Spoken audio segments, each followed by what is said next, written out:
coming up next.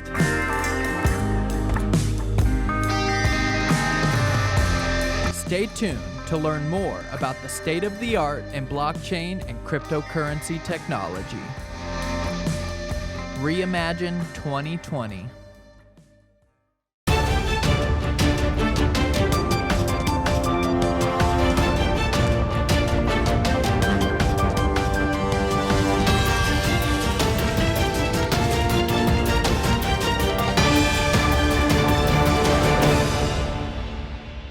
Hey everybody, it is Patrick McLain. As you already know, one of your guests from Reimagine 2020.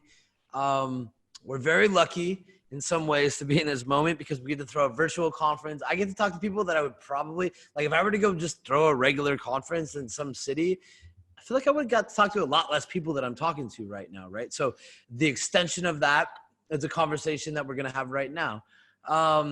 You know, after doing enough of these, I think I can see, you know, what I think is going to be interesting or not. Me and Josh just talked for, I don't know, 5 to 10 minutes. I already like this guy. I feel like you guys are going to as well. And Binance is now setting a record on Reimagine 2020 because they're the first company to have 2 people come on. You guys will see in this conference, Jared Wynn, who came on to talk about Binance Charity, and I think you know, we'll get to a few points here. I think we're gonna do everything we can to help the crypto against COVID campaign. But before I go too long, Josh, tell everybody who you are, what you do, and maybe a little bit about how you got to the space. Yeah, awesome. Thank you for having me. What a real pleasure. Great to be here. I'm honored you've had 2 Binanceans on. I will try and do justice. Jared's a great guy. So, you know, I'm not going to duplicate and talk about the Binance charity stuff, even though we could talk for hours on that. Some super cool stuff happening. But about me. So my name's Josh Goodbody. I'm the Director of Growth for Binance. I also look after the institutional business for Binance as well. I'm originally a lawyer, so apologies. That's the bad news. I spent the last 10 years or so as a financial markets lawyer, really focusing on all things derivatives, all things traded, trading platforms, exchanges. That was really my bread and butter for a long, long time. And I moved out of that after 10 years, really understanding quite a bit about different financial markets. And I thought, I'm going to apply this in this fintech sector, see what I can do with this. And blockchain was kind of bubbling to the surface in 2017. Everyone was talking about, you know, the wonders of blockchain and what you could do with it. So I moved into a fintech company, specifically looking after commodities, so base metals, precious metals. And we started playing around with things like, you know, using blockchain in supply chain tools, so tracking when metals come out of the ground and when they move along the supply chain to a refinery and then a processor. You know, how do you know where this metal's come from? So we started playing around with that. So I saw firsthand what you can do with blockchain technology in really old legacy, you know, mining to refiner to end supplier, supply chain dynamics. We did things like playing around with base metals, with precious metals, tokenizing those. So after I'd done that for a while, I thought, wow, this is absolutely fascinating. Like I can see this real world application of blockchain technology. Pretty transformational for some legacy industries like commodities when they're used in smart ways. So that got me hooked. Did a lot of kind of public speaking on that for a while. And that's how I ended up working at Huobi Global, which is obviously a large digital asset exchange. Worked there for about a year as their general counsel, helping them build their international business. Then after that, I worked in a business role to head up Europe and the Americas for them, really focusing on building their institutional business. At that time in 2018, you know, the word on the street was the institutions are coming. So, you know, we threw our hat in the ring and said, right, let's see what happens. Are they actually coming? So we built a business to cater for them, which was really good fun and actually really successful as well. Did that for 2 years, really enjoyed working there, connected with some amazing people in the industry. And then I thought, right, it's time for my next challenge. I'd always been you know, in contact and admiring from afar, should we say, the Binance guys, watching CZ Blitzscale with He, the other co-founder. It's hard not to kind of have an element of admiration for what they're building and how quickly they're building that. So it made real sense to join them this year. So I joined Binance in January this year, obviously focusing on the growth side of the business. So that encompasses many areas, regional growth, product specific growth? Can we build new products and services that really, appeal to our global user base? We've got 15 million users in all kinds of jurisdictions and countries. They all have different specific requirements and needs. How can we build products and services that really, attract them? So pretty broad mandate, having a great time so far. Obviously, a lot of travel was originally planned. Now, no travel. But the great thing is I'm connected with people like you, having these interesting chats. I think I've had so many webinars in the past, 2 weeks. I can't even, I can't keep track of it. So I've connected with more people, ironically, virtually, than I have if I was on the conference circuit right now. So actually, there's a bit of an unintended benefit of this this COVID issue, which is you connect to more people. It's quite strange, right? And the costs go down significantly. You don't have to buy plane flights and hotel rooms, right? Yeah. Yeah. So, and I want to kind of jump a little bit here in a second to, what is growth and kind of how do you guys think about growth, right? Because I think for the probably a large portion of the population, or what we kind of, maybe they're in a bubble, but the people that think they're in crypto or in blockchain, right? The people that kind of know Binance in some sense, they probably don't understand all the different things Binance does, right? They probably kind of think of it as an exchange, right? And then you have the other echelons of people, in the industry that maybe know a lot of the other arms of what you guys are doing. But before we go there, can you tell me a bit about, obviously you have a diverse background. You're a lawyer, right? So you probably are looking at this from a regulatory perspective. As you kind of approach the market, you spent time at Wobi, you're at Binance now. If you were to go back in time a little bit, and look, what were some of the lessons over this time period where you come in and you're like, man, this industry was very unique, and if I could go back, here's what I would tell my past self. Wow. Okay. If I could go back, what would I tell my past self? You know what? I'm going to be honest. I would tell my past self to have jumped in sooner, right? Get involved in this emerging, sector much, much sooner. And I've been looking at, blockchain assets for a while. And, I knew about Bitcoin and what people were trying to do with it in 2014. I had heard about the halving event that happened in 2012, didn't really fully understand it. So I'd always really been on the periphery. So if I could go back, I would definitely persuade my past self, do you know what?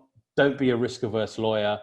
Don't stick to the chosen, well-trodden path that most lawyers end up doing, which is from a law firm to a bank to somewhere else in-house.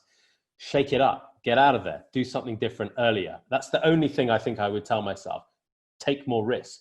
And if one thing I think has become obvious, it's, the brave win in the blockchain space. You've got to be always pushing the boundary. You've always got to think about innovation. You've got to think about what you can do, where you can do it, how quickly can you get it out there. And having a bit more of a risky, bullish approach to my personal life, i.e. my career, I think would have served me better getting involved earlier.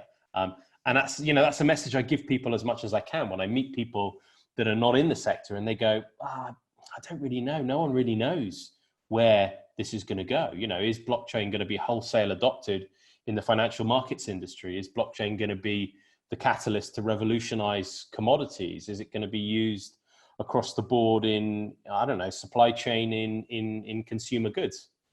There are so many unknowns. No one knows. But I tell you what, unless you get involved early, you're certainly not going to be in the driving seat. And it's, I've been in it for 3 and a bit years now, and it feels like 3 decades. So the amount of change and innovation and companies, scaling rapidly and, should we say, falling equally rapidly, the scandals, the amazing personal stories of people achieving things, in that sense, the crypto space is pretty unique. It's this amazing blend of financial technology with, really cutting edge, kind of computer science and technology mixed together to build these fantastic global businesses. So I tell myself, dude, get out there sooner than later and get involved before it's too late.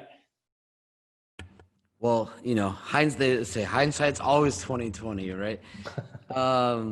And I think you touched on some good points, right? Which is, to me, it's always one of the most interesting aspects of the space I'm in it from a little bit from the coding perspectives. I've seen a decent amount on the business side, and I've been in tech my whole life, right? So I've seen enough.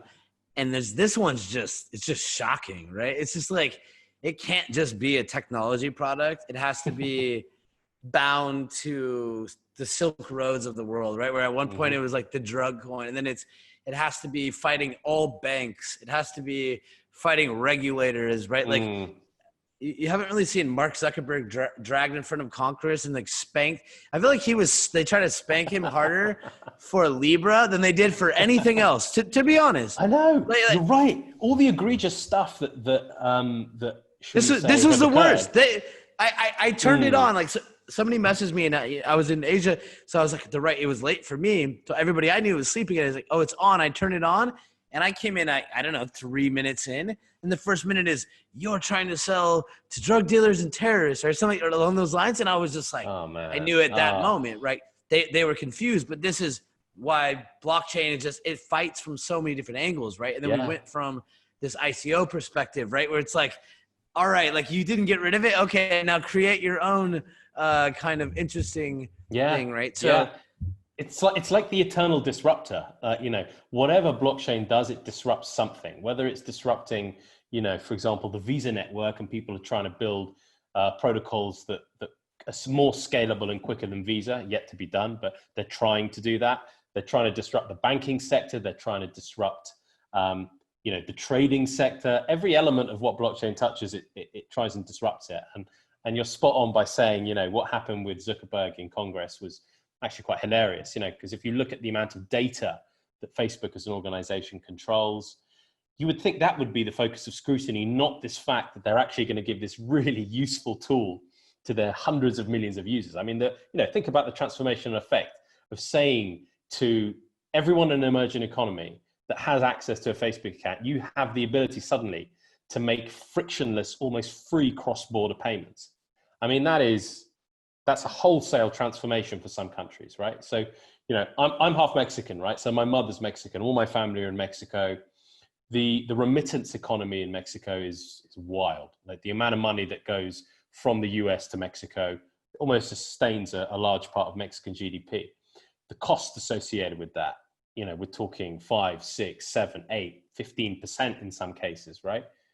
This transforms economies overnight, but this is the one thing they're getting crucified for. So it's quite funny to see how these things end up evolving and kind of taking a turn for the worst, when you'd actually expect people to go, congratulations, that's a pretty cool idea. Well, and I promise we'll pivot off this in a second, but I'm telling you, like, even what we started doing on the university side, right? Like I'm coming into it and I'm seeing like, they don't want to fund any classes, right? And I'm like students, like 19, 20-year-olds are setting up on-campus organizations.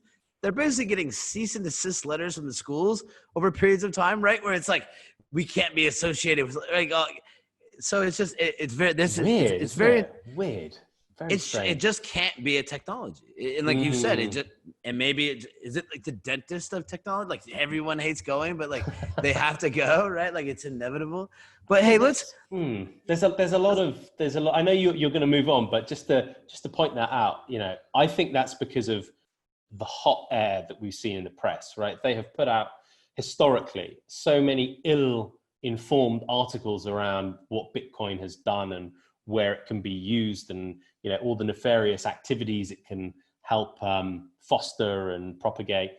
It's rubbish. Don't get me wrong. People will use cash for many nefarious activities. People will use anything that has a value to do something nefarious. Unfortunately, it's a sign of human nature. We will always try and get around the rules in some way, shape, or form. So, in that way, unfortunately, it's all of the kind of all of the hot air that the press have created, which has given, unfortunately, blockchain assets a bit of a bad name. No, that's fair enough. So hey, all right, let's go forward. I think what I'm intrigued by, and again, for whether you're one of the 1,000 students watching this, or you're a partner, you're an external company, you're a bank, you are the general person in crypto, you're a trader, you don't know anything about Bitcoin, and you wanted to learn, so you've somehow found this link, and you're watching us talk right now. I'll do my summary and I'll pass it to you and say, okay, Binance is probably most known for being an exchange, right? Where you can go and trade one currency in crypto for another, like in the most general way. What I've always been impressed by, and we deal a little bit with you guys with Binance X, and I see the Academy, and I see grants, I see charity, right? So it's very clear to me that you guys are building a real organization, right? And not one to last a year, one that probably last 1,000 years, from what I could tell. So when you think about growth, right? And I think this is a key part of your job, at least in the description. What is growth to you? And really, I want to paint a picture for anybody listening, because I think there's probably a lot of diverse, interests right now. But like, how are you guys thinking about growth, and what are those individual elements? Yeah, good question. I mean, at our inception, Binance was created in 2017 to be a digital asset exchange, cryptocurrency exchange, right? That was CZ's background. He was very much a technologist, and he saw the emergence of all these other crypto exchanges, and he realized actually that there's a better way to do this. So that's where it came from. That's the engine for Binance Group's growth. It's our crypto exchange. And over time, what we've done is we've grown out the suite of products and services really to be able to create an ecosystem. So what Binance has gone from is being a crypto exchange to actually being a crypto ecosystem. So what we've endeavored to do is create a number of ancillary and complementary services to the core engine, which was originally our spot exchange, our crypto exchange, which fundamentally allowed people, as you said, to exchange and trade crypto assets. But then when you add in the fiat element, so you start putting on, for example, a stable coin, or you start putting on a euro denominated pair, you start creating a bit more of a bridge between the crypto world and the fiat world. So over time, we extended the suite of services to make it fiat compatible, so you could get your money on and get your money off. And it allows people to buy into crypto in a seamless way as well. So that was a slow evolution. And then we added on more products and services like our futures exchange. Derivatives are a core part of the evolving crypto landscape.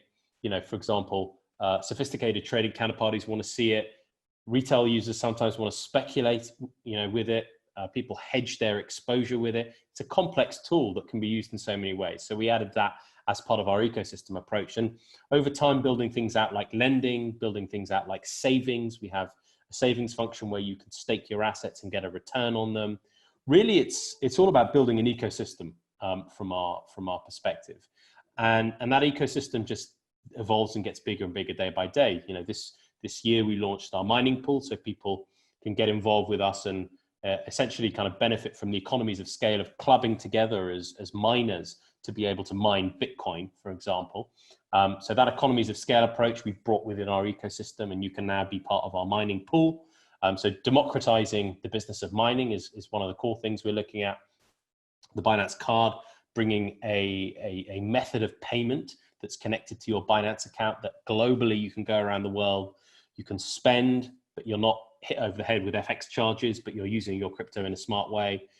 All of these ecosystem products we see as a fundamental part of really what we're building, which is a full service, closed loop almost, where we're able to provide a number of services in the crypto space that are all symbiotic.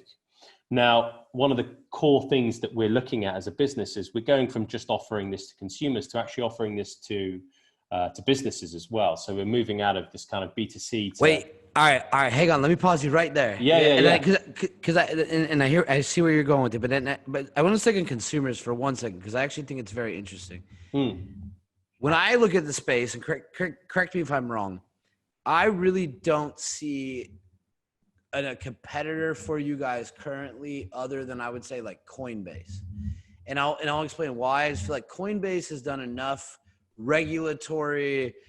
It's very clear that they are going to cover a lot of the bases, right? Like they're really going to be a customer centric company, right? And really build a long, and deep relationship with their customers, right? And really try to meet them, listen to them, and kind of build the products that they want to see. So when is that how you see yourself, or am I completely wrong? And then B, I'll kind of segue to say, I feel like in kind of hitting on regulatory, what Coinbase had to do was kind of work amongst many parties, you know, and I know there's Binance US now, for example. So I can see outwardly efforts you guys are doing. Yeah. Do you guys kind of separate yourselves there where you're like, okay, now we're going to do this right. We are going to work with all the parties. We're not here as a rogue exchange, that we're really here to build this long-term vision with our customers. Yeah, absolutely. Absolutely. I think, you know, the key driver that we have as a business is constantly evolving and evolving, firstly with our kind of clients first and foremost. So we're a very client-centric organization, and being a large organization, you know, with over 50 million users, that's a challenge. So you've got to always be, you know, front foot forward in terms of how you meet customer demands. So part of that is pretty multifaceted. You've got, for example, users in the Asia region that have completely separate priorities to users in the European region. And how do you balance those as a global organization? So that's been one of our key challenges. So I think engaging with users is a core thing that we've been trying to do since the very beginning, understanding what makes them tick, what do they want to see, what in their opinion is wrong with our service that we need to fix. So we're very user orientated. I mean, we can do better, right? We're a big company now. We've got a large amount of users, and you can always do better at listening to your users and kind of making your service better. So we're really trying to take a user-centric approach to everything that we do. Now, a large part of that is evolving your business when regulation evolves, when business attitudes and business culture evolve. You know, when Binance first started in 2017, unless you're a subject matter expert in US regulation and law, it's quite hard for you as an entrepreneurial team in Asia to build, for example, an equivalent of a Coinbase in the US at the same time.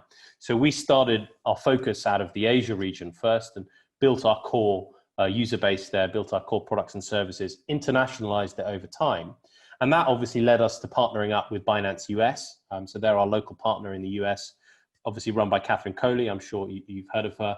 They've been doing an amazing job at kind of really disrupting the US crypto scene there, because, you know, as an example, if you look at the crypto exchanges, the native crypto exchanges in the US, whether it's Coinbase, Gemini, or any of the other ones, they have a very different business profile to some of the other, for example, Asian exchanges, should we say. So what the Binance US team have done a great job at doing is disrupting that space to offer probably the lowest cost service in the US market.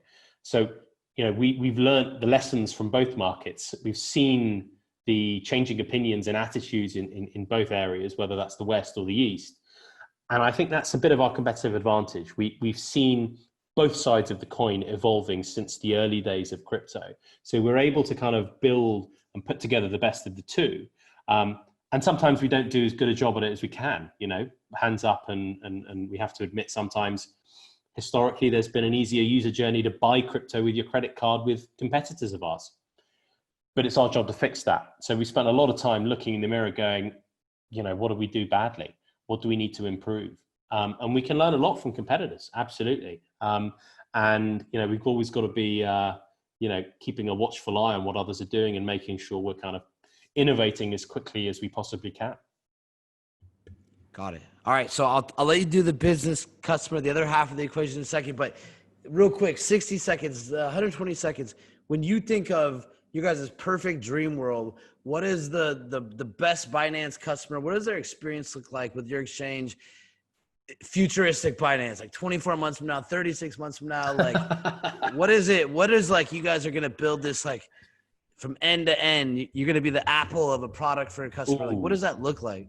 Oh, I mean, that is something we spend a lot of time thinking about. So I'm gonna talk from my personal opinion here, not Binance's necessarily, because we have so many views on amazing products and user journeys that we can't reveal just yet. But my personal opinion, okay, I would love to have a real, you know, kind of tier one grade A product that allows users to seamlessly mix their fiat, you know, world, their fiat experience. So your day-to-day, what you do when you pay your bills, what you do when you get your salary, instead of having that just sitting in your bank account, I'd love us to be very connected to people's banking channels so that they can seamlessly move money on and off our platform.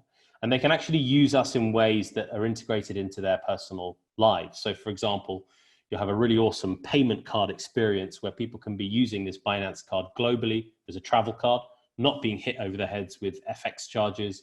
They can use this card to get reward points in our Binance native coin. They're earning, loyalty points almost by using the card. They're accruing that kind of value. They're getting a rebate on some of their spending.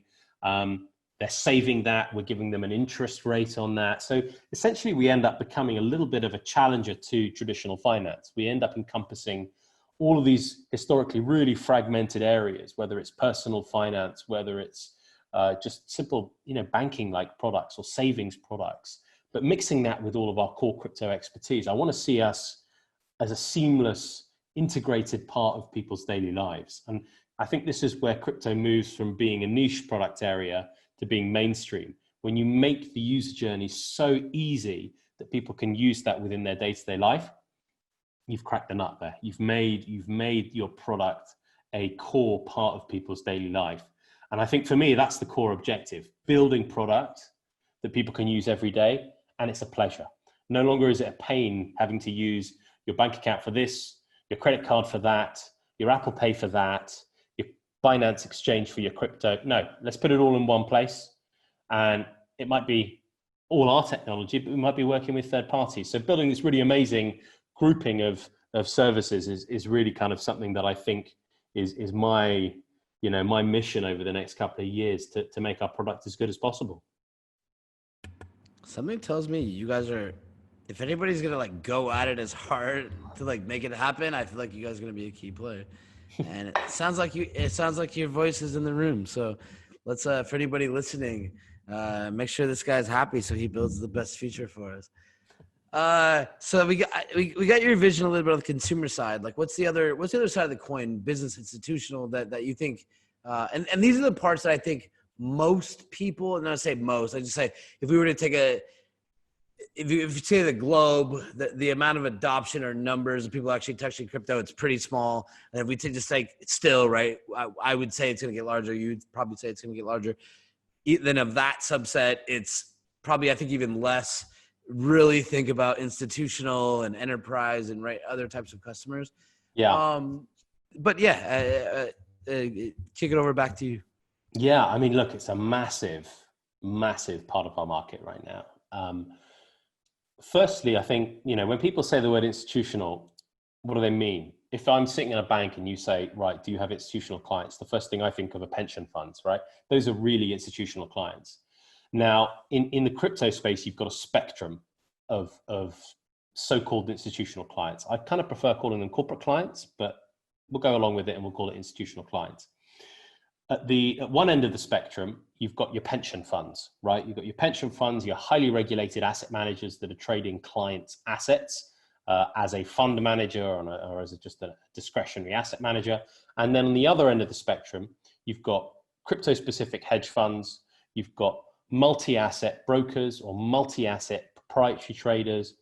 Now, that's a spectrum in terms of what they can and can't do. So when you're up here on this scale here, when you're talking about institutions and the more highly regulated end of finance, they've got all these myriad client obligations around fiduciary obligations and duties, and makes it really difficult to move into new asset classes with new, for example, participants like exchanges, without things being fully ironed out from a regulatory perspective, a contractual perspective. So the last guys to the party are always the institutions. On the other end of the spectrum, the crypto hedge funds, the multi-asset proprietary trading shops or houses, the multi-asset brokers, they've been playing around in the crypto markets for the last couple of years. Now, they might not have been doing that in massive scale in 2017, but what I can tell you is since 2017 through to today, they've all been ramping up their exposure. They've been deploying more capital.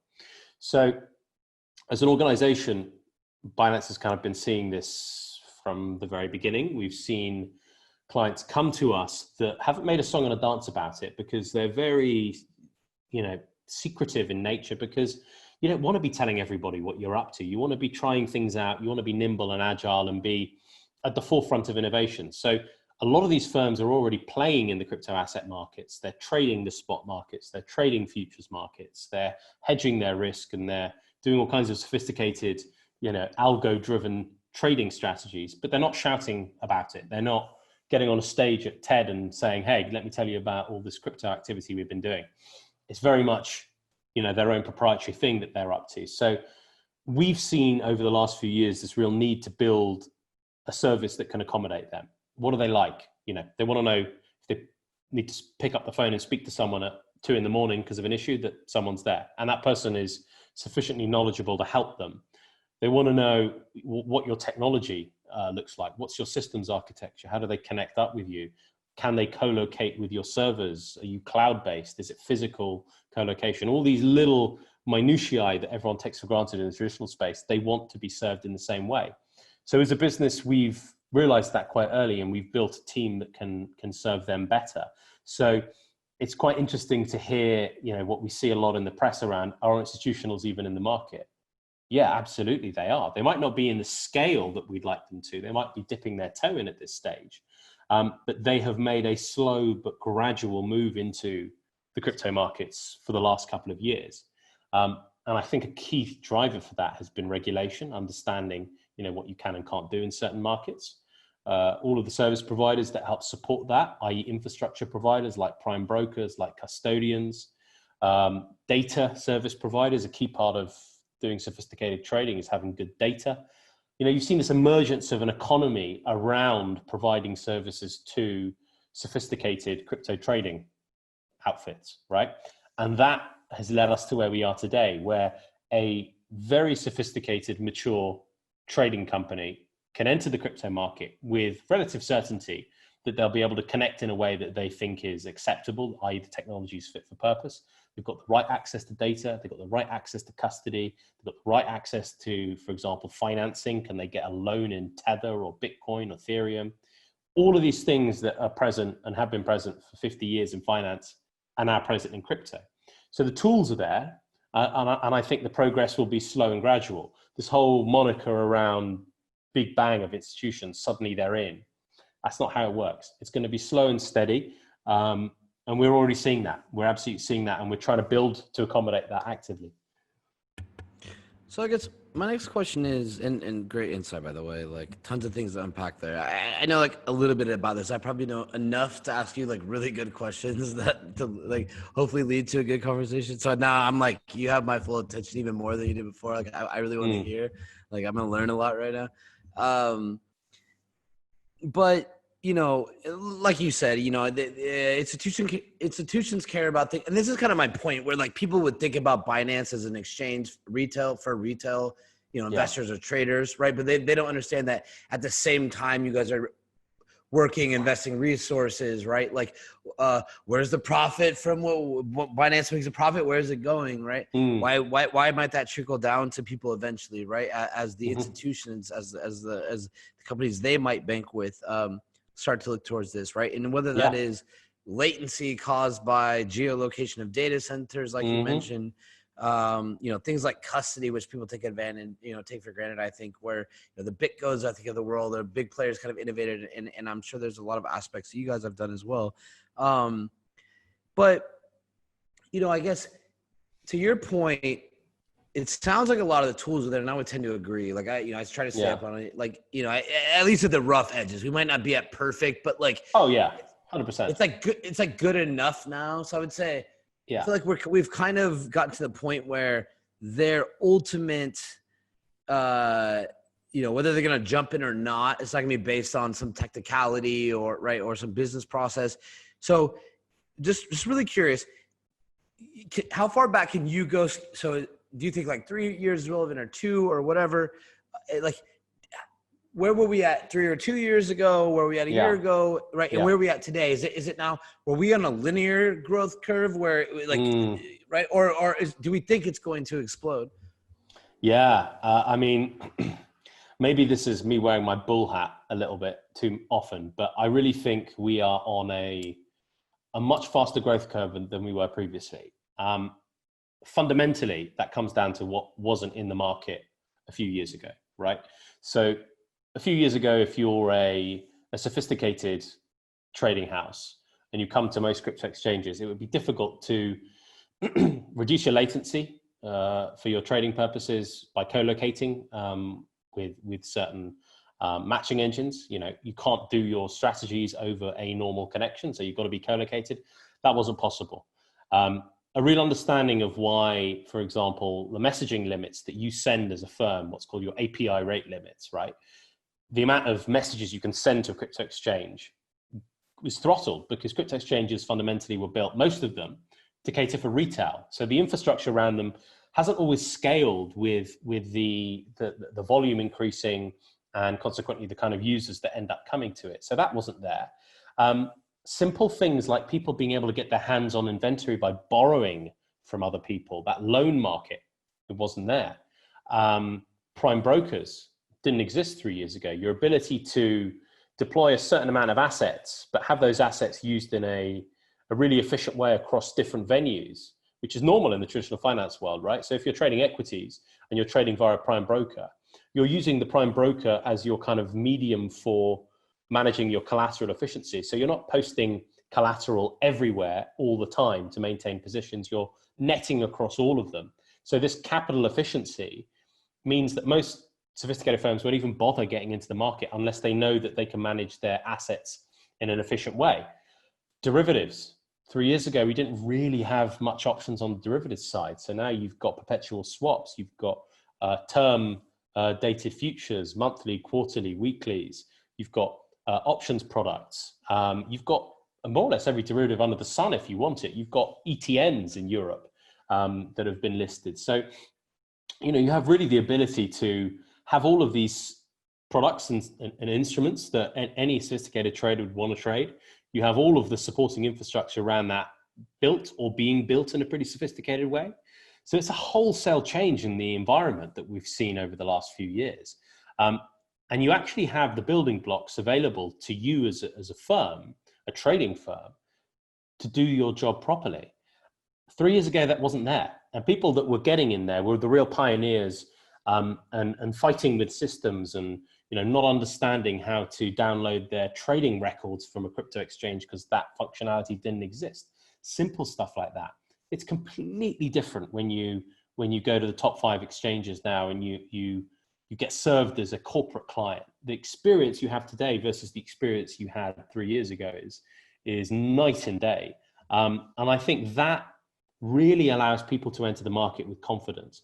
And a lot of it comes down to the nitty gritty kind of dotting the I's and crossing the T's of, you know, can you as an organization get comfortable at a corporate governance level trading on a crypto exchange?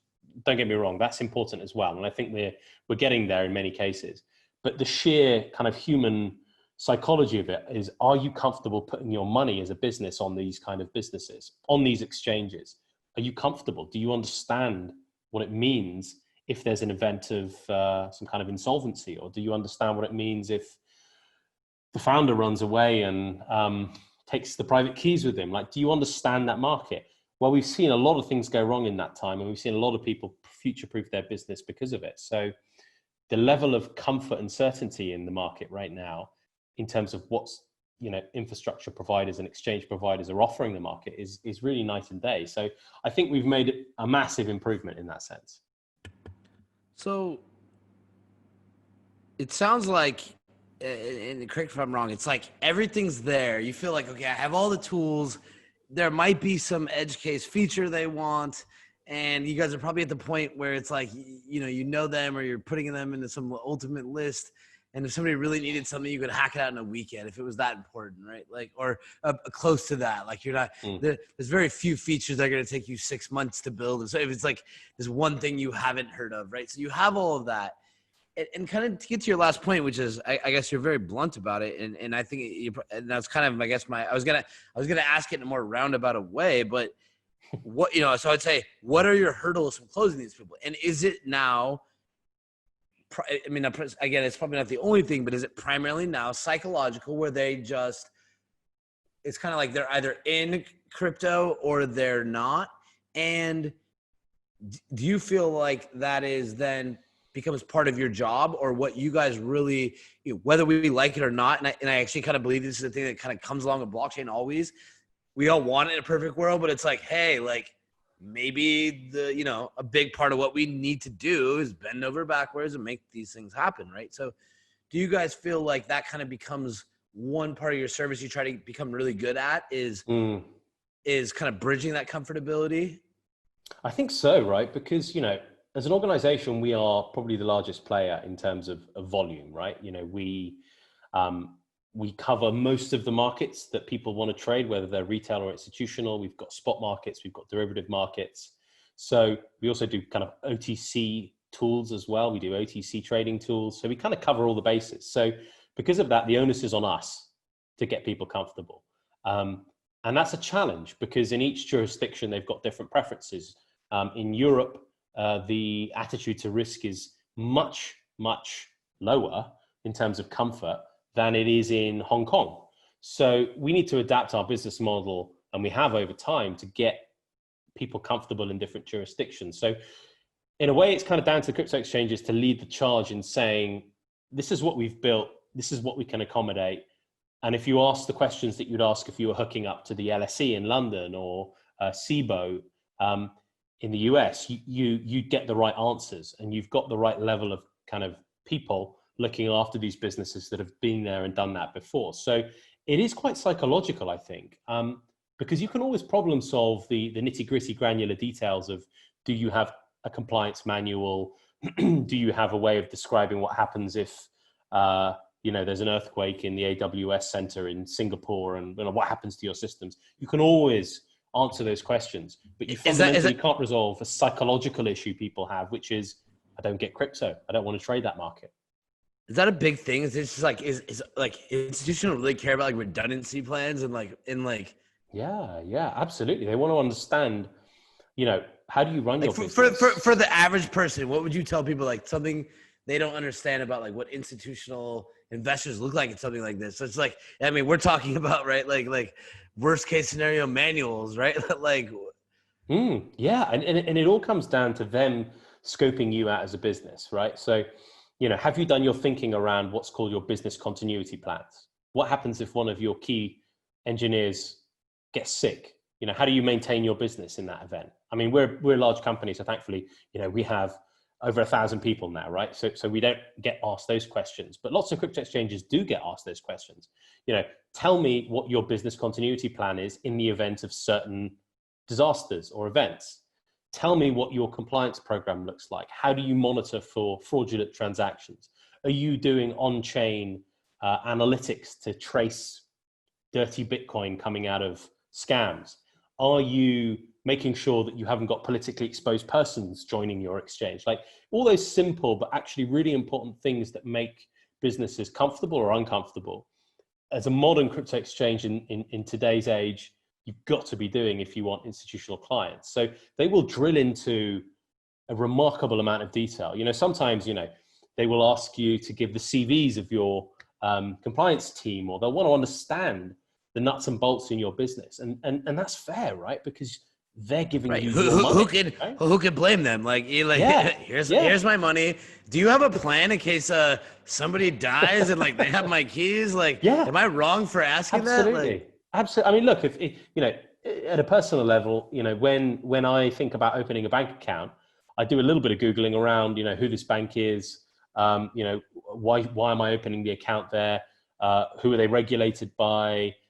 Where are they based? I want to understand where my money is going, right? And that is perfectly reasonable. And I think lots of crypto exchanges have struggled with that new norm that we've entered, which is our market has got so big that we've got to start behaving like other businesses. And, lots of people go, institutions, who cares? That's not the fundamental, that's not the core kind of driver for us creating or having fostered this Bitcoin driven environment. Well, actually, unfortunately, they're a reality, right? They are a core participant in our market, and they provide all the liquidity. So, we have to be creating an environment that works for institutions as much as it does for retail.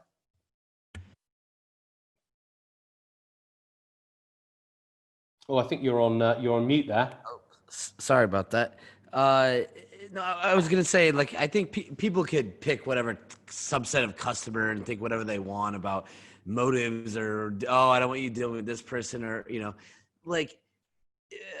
I think what I just realized is that, and I want to kind of graduate past this a little bit, you know, and unless, you know, I'm sure there might be a few other points that you want to talk about, and maybe even a little bit outside of institutional customers. But, you know, I feel like I've been watching Binance accelerate their growth of maturity of like, I'm like, damn, like I joked earlier, you know, like, how are you guys going to become the Apple, right? And like, you know, I see the same thing a little bit for Coinbase. Like, I feel like you guys are fairly close to this. You know, I've been in tech space or consumer centric company space for a while. I can, like you don't accidentally put all these pieces together, right? You do it to kind of build a customer centric model, like you mentioned earlier, right? Yeah. Where you really understand the customer and you kind of fit around them, right? You really integrate yourself into their life, and usually the product becomes better because of it, right? But I just a quick question on this: do you feel like your journey into trying to acquire institutional customers forced you guys to kind of mature as well? And like where we say most exchanges where it was a little bit of the Wild West, and we kind of moved from the Wild West to like less of the Wild West. Do you feel like that was a massive accelerant to like get your shit together? You got to have a continuity plan in case, right? Like the water cooler goes out, and like, how are you going to get water? And like, do you guys know how where the coffee comes from? Like, yeah. I mean, you know what? I think it was a sum of parts for us, right? Really, it was really the sum of all the parts, I think, because as our business grew and grew, simple things like you want to open a bank account, and opening a bank account in this crypto exchange has historically been a challenge. It's got much easier over the last year or so because banks have suddenly realized, you know, what is crypto? How does it work? Who does it? How do they monitor certain things? So that act has got easier. But over time, as a business, when we were doing things like that, you realize that you have to, you know, upgrade your staff as your business gets bigger and bigger. You've got to hire more people with more depth of experience. You've got to fundamentally be on the lookout for, you know, best practice systems and controls and services. You know, it hasn't just been institutions that have driven us along in terms of innovating and getting our business better and better and more robust. But the institutions have been a part, right? Because they have their own requirements from a technology perspective, and they're constantly challenging our assumptions. You know, when you build a new product or a new market, you put it out there, it's the institutions that will come back and go, why have you built your API like this? What's the reason behind X, Y, and Z? You know, we've read your FAQs and it doesn't match up with X, Y. You know, they're constantly on your case, as they should be. So in a way, they battle test a lot of our assumptions and thinking for us because they're the deep thinkers of the minutiae of how your exchange works. They want to understand how your futures contracts are settled and what the reference rate is and all these little building blocks that you've put together. They'll pick them apart and they want to understand it. So in that sense, I think we're really thankful to institutions for helping us in our gradual thought process and evolution as a business. But I think there are all the other areas around that it's just natural to us scaling as a company, where you bring more people in as the business grows, you end up kind of mixing more and more different diverse experience across the group. And suddenly you see things naturally maturing. And to go back to a boring point, things like business continuity plans become actually really bloody important. Redundancies and, you know, all that boring stuff no one talks about becomes your bread and butter. You are all about creating a riskless journey for people. So that's the number one thing that we think about. How do you create a secure and stable environment for your clients? The next company, I didn't realize until right now, the next company I create on this planet is going to be one that serves institutional customers so that like they just tell me all the things that I'm doing wrong right away. Like I become really good really fast. Like it doesn't matter the topic. Like I just want to sell like water bottles to institutional customers. I'll tell you, they'll point out every flaw in it, and then they'll expect you to fix it. I mean, you will. But people pay for this stuff sometimes, right? Right. They pay for people to come and scrutinize them. So yeah. Okay, I know we kind of understand the lessons you guys have learned and maybe how that impacted your business, and it sounds like a lot like for the better.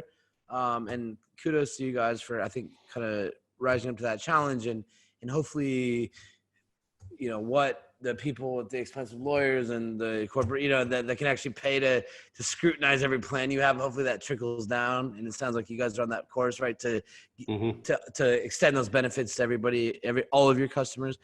Yeah. Where's it going? Like, so let's get to today. We're May 2020. The stock market basically almost just fell off a cliff. It appears to be a little calm now. There's a global health crisis. I think a few days ago, Tudor James, he makes a splash moving money into Bitcoin. Yeah. Where are we at now? Yeah, we are. I mean, we're not on the moon, right? Which is a shame. Some of us thought crypto prices would be mooning by now because of the halving, but a lot of us have been here before. Some of us, like CZ, had been participants in all the previous halvings. They've been working in the crypto industry then. So, we are very much on an upwards trajectory as an industry. And by that, I mean, the amount of new users getting involved in the space day in, day out is phenomenal. It's like a testament to, people being brave and seeing past some of the negative FUD that people see in the news, like new users coming in every single day. And that means everyone is building new products and services. So I think we're very much at this tipping point where things start to become more normal. So you're a crypto exchange. That's pretty normal. Okay, that's just another product and service that people use. You're a wallet provider. Okay, I get that. You offer a crypto card. That's pretty cool. Things stop becoming extraordinary and new and scary. They actually become part of day-to-day life. And I think we're getting there. Now, in terms of, crypto prices, as an exchange, of course, you love seeing people doing well, and people naturally do well, especially the hodlers out there when crypto prices go up. Absolutely.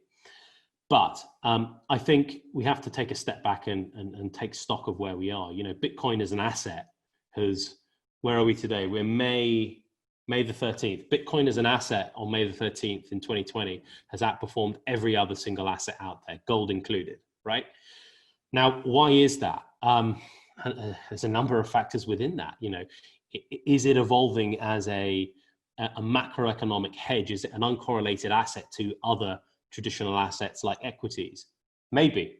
I don't have a crystal ball, and I don't know whether it will actually fall into that kind of definition or that categorization.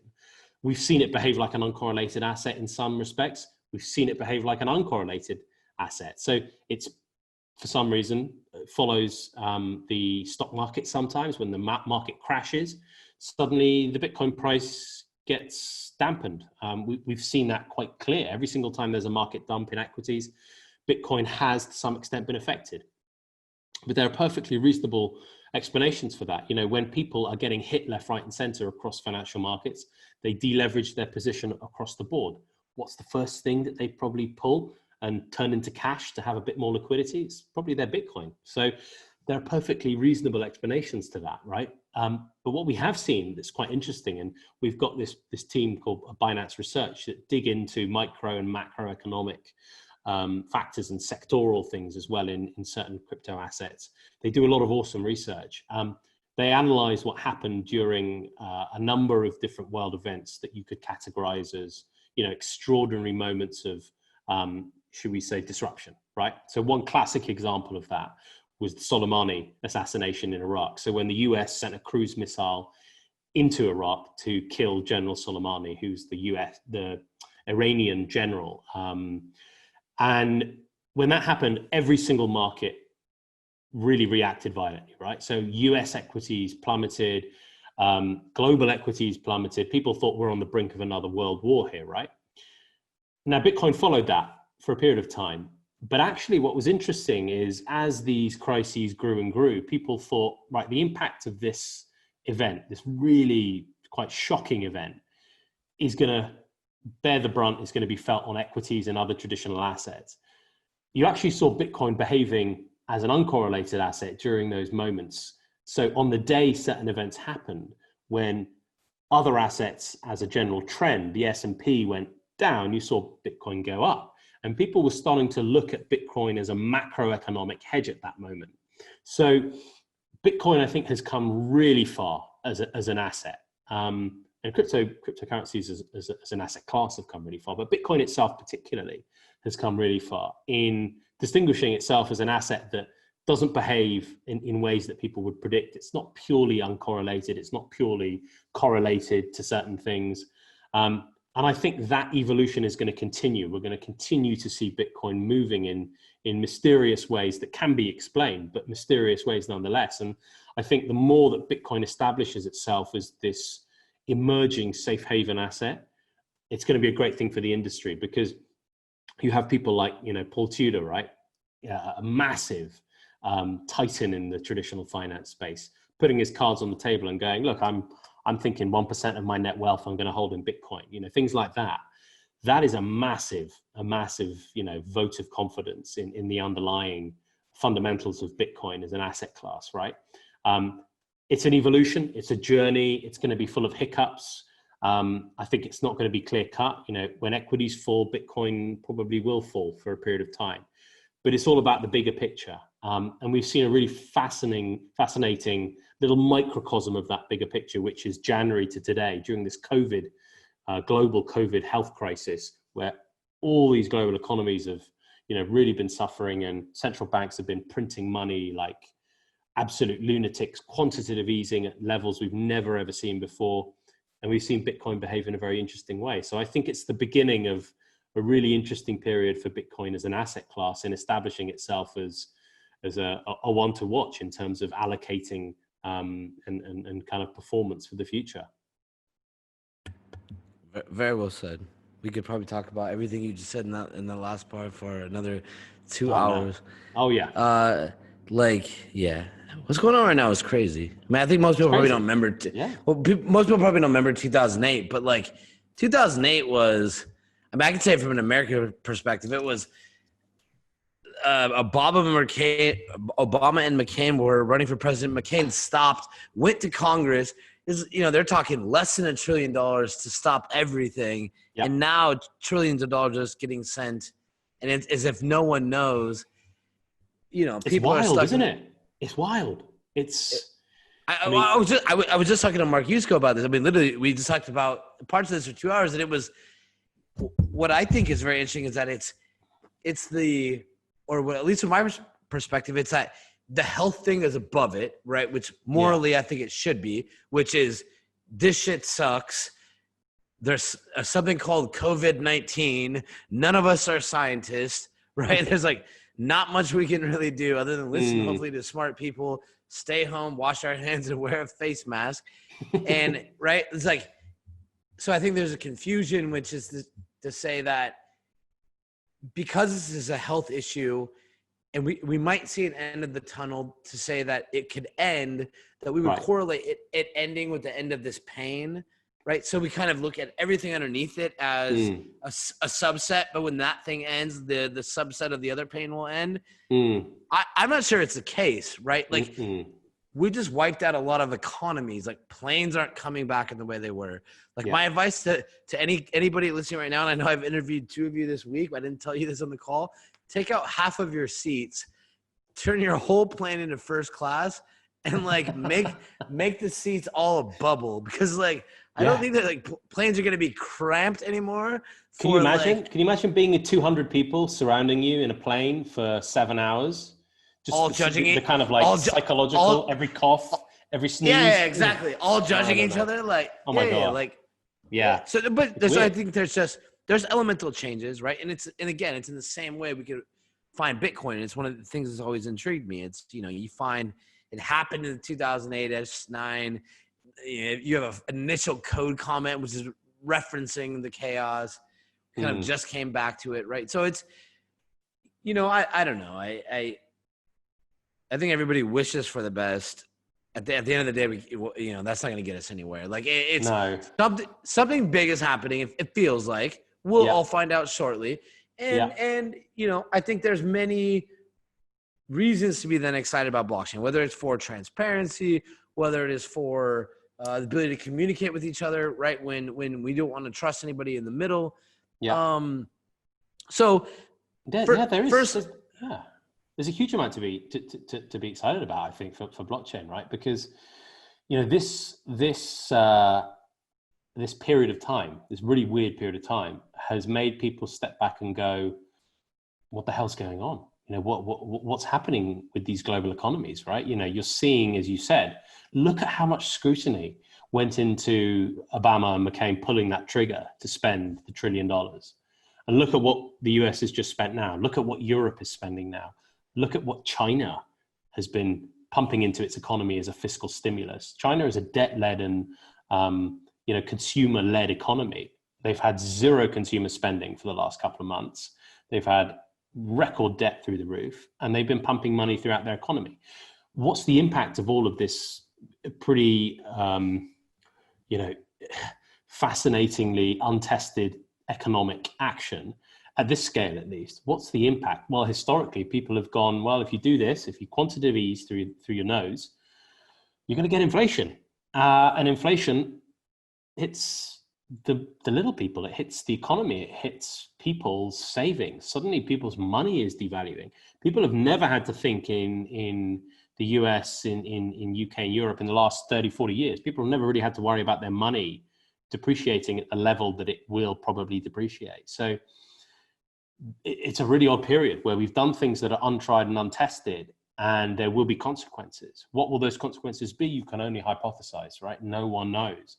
But one thing that we do know is, with this blockchain world that we're in, there are things you can do to maybe hedge your risk, mitigate yourself, pull yourself outside of traditional financial systems, and protect yourself in different ways. So if there's any silver lining for the industry, despite all of the suffering, despite all of the disruption, it's increased people's awareness. It's got people thinking, what can blockchain do at a financial level for me as a person? And that's a positive thing. You know, despite all the negativity and suffering, there are some positive things that have come out of it. For everyone listening, Josh Goodbody is really smart. Whether you're one of the 1,000 students listening right now, the general crypto community, I met a few people like this guy before. You could sit and talk for an hour. You could talk about probably the tech elements, the business elements, the regulatory elements. This guy's a lawyer, growth. We can go into politics. This is the kind of guy you want to listen to, right? Like, these are the conversations we want to have, right? I think sometimes in this space, there is a lot of infighting. There's a ton of confusion. People I'm just shocked at how little people know about individual projects. Technology is not easy. This technology is not easy to build, right? And what's important is to have these conversations. I think distill things down, right? Like we're entering another phase that is, it's clear that something's going on globally, right? How does that impact Bitcoin, right? How does it impact blockchain? Kind of the key players. But first off, Josh, let me be 30 minutes late. That's because there was another interview, and I was like, a few of these good ones, I've been like, I realized some of these people I need to go a little longer. I've done I think 30 or so the last few weeks for everybody watching. Wow. The guy I just did the interview with, won't name any names. I've done like plus or minus 30, 100% amazing people. This guy is an asshole. He's a big person in the space. No one's going to know who this person is because of whatever. This guy sucked. Might not see him. I might flex myself a little bit. Interesting. Okay. Spicy. I want to see how this plays out. The worst. I'll send it to you. I'll send it to you directly. Really? I'll tell you. Okay. Oh, that bad. Like, gosh. But so let's do rapid fire. I kept you long enough, and now we're going over. But let's go rapid fire. Oh, I love rapid fire. Yeah. Okay. All right. Don't be nice to me. No, all good. So tell the Binance Academies, the charity initiatives. What are some like the outlying things of Binance, just real quick, that you think people don't know about that you wish they would? Absolutely. Where do I start? Okay. Jared's probably covered it in his chat, but Crypto Against COVID, awesome Binance charity initiative we're doing, bringing a coalition of the willing in the crypto space to get out there, make a difference in the community, provide PPE, so personal protective equipment, to various kind of governments and kind of hospitals around the world, whether that's in Asia, the US, or whether that's in Europe. We're kind of call to arms to people in social media. If you see something that you think is needed, if you've got a local hospital that needs help, if you've got a local authority that's struggling, tell us, hit us up on Twitter, because we can do something about it, right? And that's the powerful thing about the blockchain community. We're pretty tight everyone wants to help each other. So that's one thing that I think is really cool that people don't always know we're that involved in. A lot of charity and philanthropy stuff. Education. The blockchain space, as you said, is full of complicated jargon and people fighting about what's better, proof of work, proof of stake, all the layer 1, 2, 3 solutions. Like, to your average Joe, they don't care. They want to know that they're using a product and service that works, that adds value to their life. Education is so important. So we have, as you say, we've got Binance Academy, we've got Binance Research, where we are providing as much learning tools, as much information, whether it's videos, articles, blogs, webinars. We're just getting as much as we can out there. We've got a big team of people building that content. And, that's been one of the more, I would say, transformational things for the business. People go, wow, I love your educational content. And it gives them the confidence to dip their toe into other areas of the crypto space, because now they get it. They get what mining means. They get what all of this jargon that we're all throwing around there, assuming people know what the hell we're talking about. So if you make it easy, people will come. So that's one of the things. Education is so important. I could go on and on about things that we're doing that people don't know about. I want to push it. All right, we got 2 more. Rapid fire 2. What's it like working with CZ?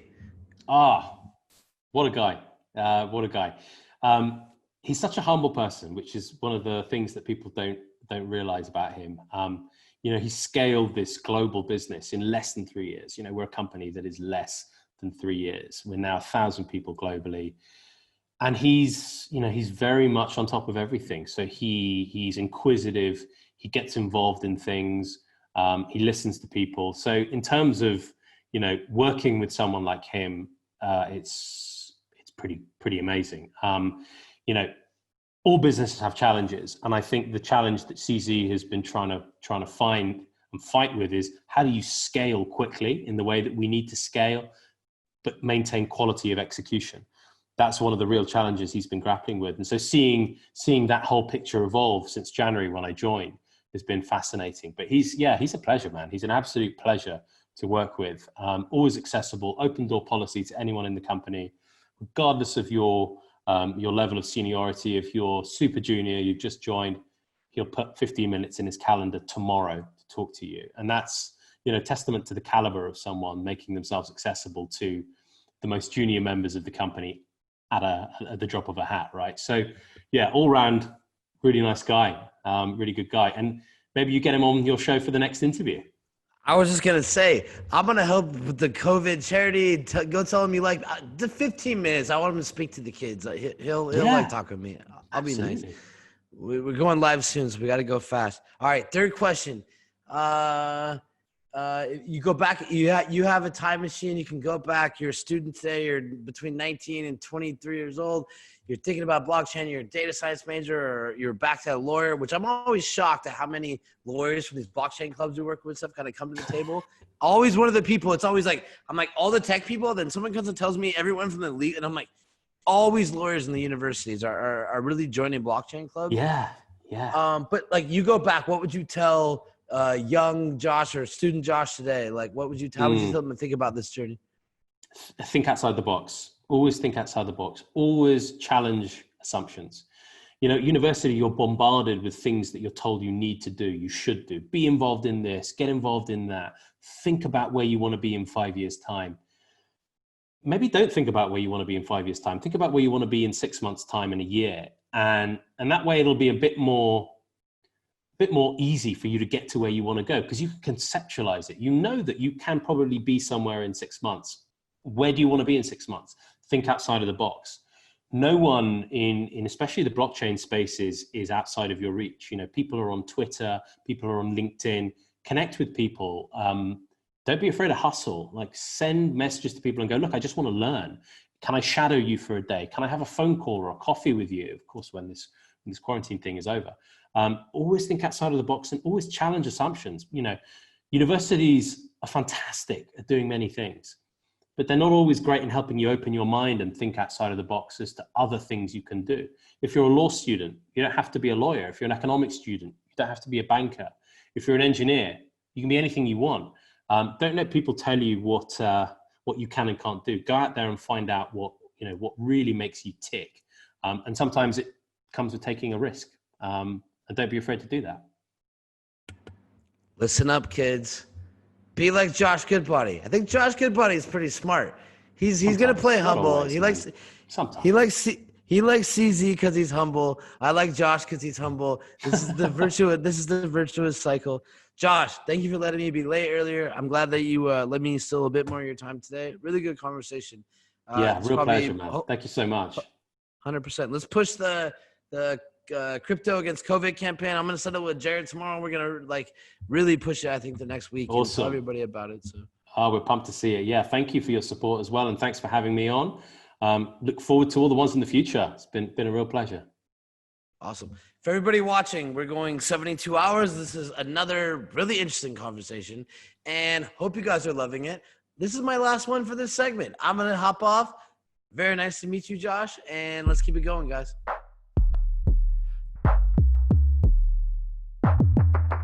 Stay tuned to learn more about the state of blockchain education at major universities all around the world. Reimagine 2020.